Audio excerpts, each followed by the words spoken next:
Hulikam nitong weekend ang magkahiwalay na insidente ng pagbaril. Sa Quezon, lasing na pulis ang sangkot na ng gulo. Sa Maynila naman, barangay chairman ang nagpaputok. May report si Marisol Abduraman.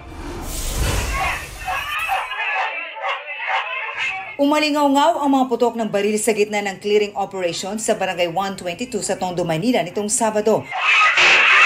Ang nagpaputok, si mismong barangay chairman Rodelio Yu. Nang hirap siya kaninang umaga sa Manila City Hall, nagpaliwanag siyang may mag-amang sumugo daw sa kanya noon. Sa putok, sugod, putok ulit ako ng isa sa lapag, puro lapag po, puro lapag. Wala po akong tinutukan, wala po. Puro lapag. Nakatatlong putok po ako, puro lapag.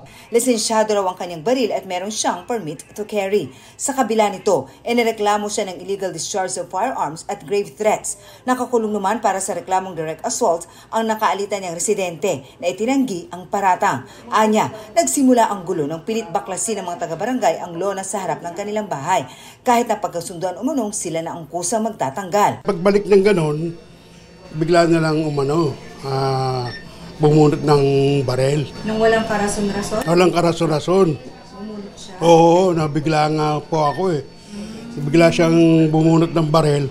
Tapos, ano. Ganun po ako. Tinutok po sa akin.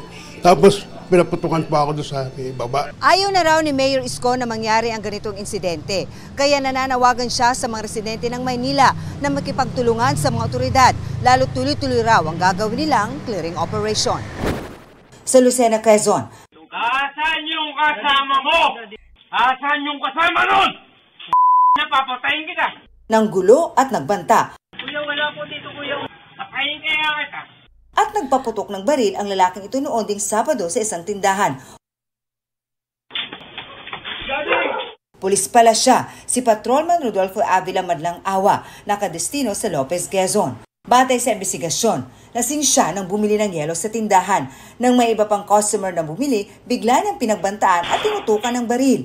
Nakakulong na siya sa Lucena Custodial Facility matapos isuko ng sariling kapatid.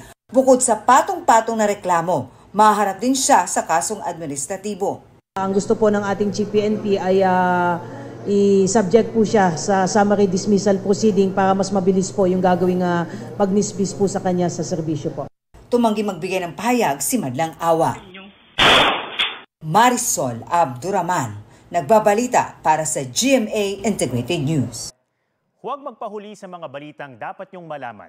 Mag-subscribe na sa GMA Integrated News sa YouTube.